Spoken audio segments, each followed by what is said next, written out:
गीत में हर जाति के वर्णन मिली। बड़ी ऊंची चीज, बड़ी मजबूत चीज आपके बीच में रखने जा रहा हूँ। कहना हो देखा सबही का मन हरा साइलवा, देखा सबही का मन हरा साइलवा।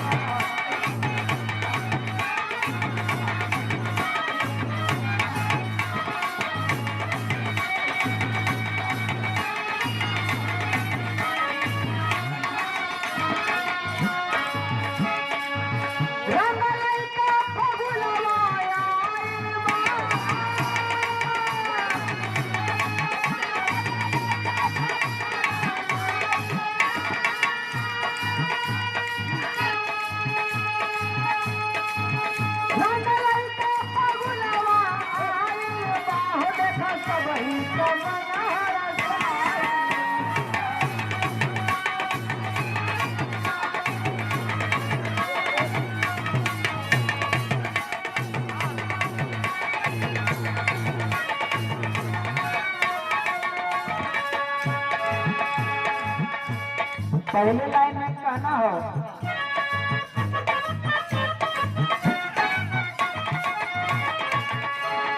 कसिया पे केवट गइल बानो भाई,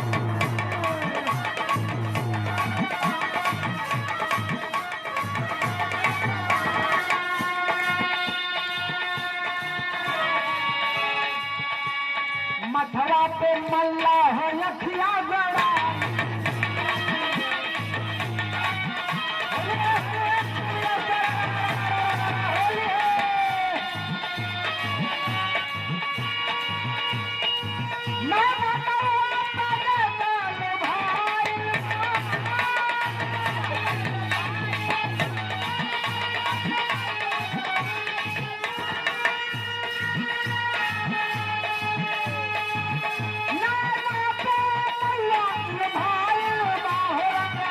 कहना हो दूसरे लाइन में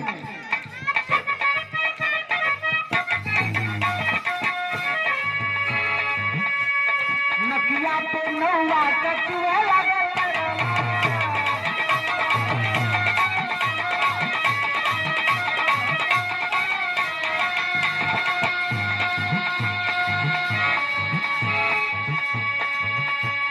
गलवा कल्लू पे गड़रिया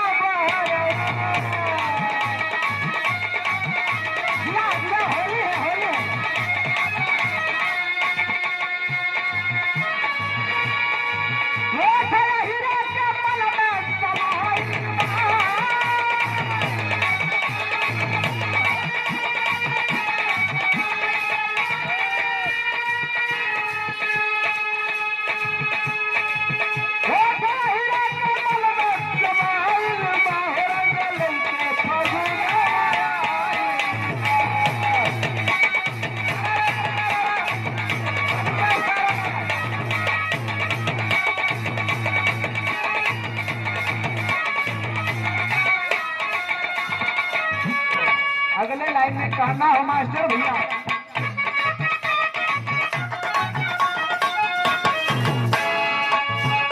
नटई पे नटको के ताली दिहना,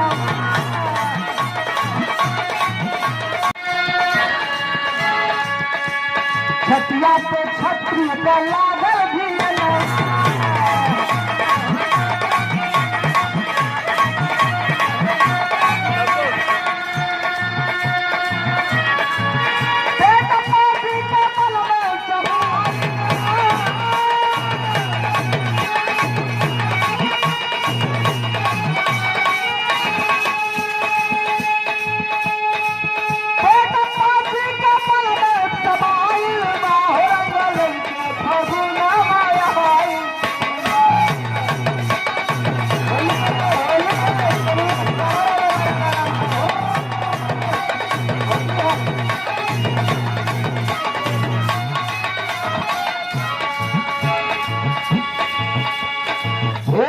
और शरीर के हर तोड़ में हर जात बसी हुई है, इसलिए सर्व जात अपना है, जात का गुरु नहीं करना है। कहना हो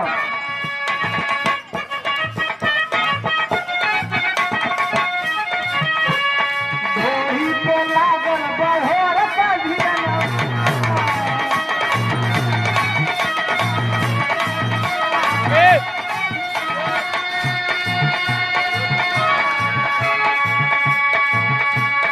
आगे का बताई सोच जरा मनो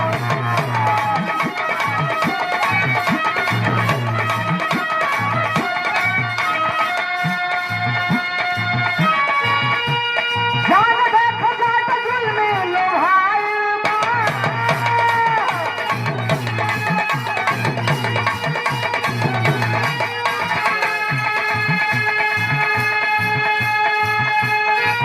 जान देखो जाट जुल्म लोहाई बाहो रंगल के फगुना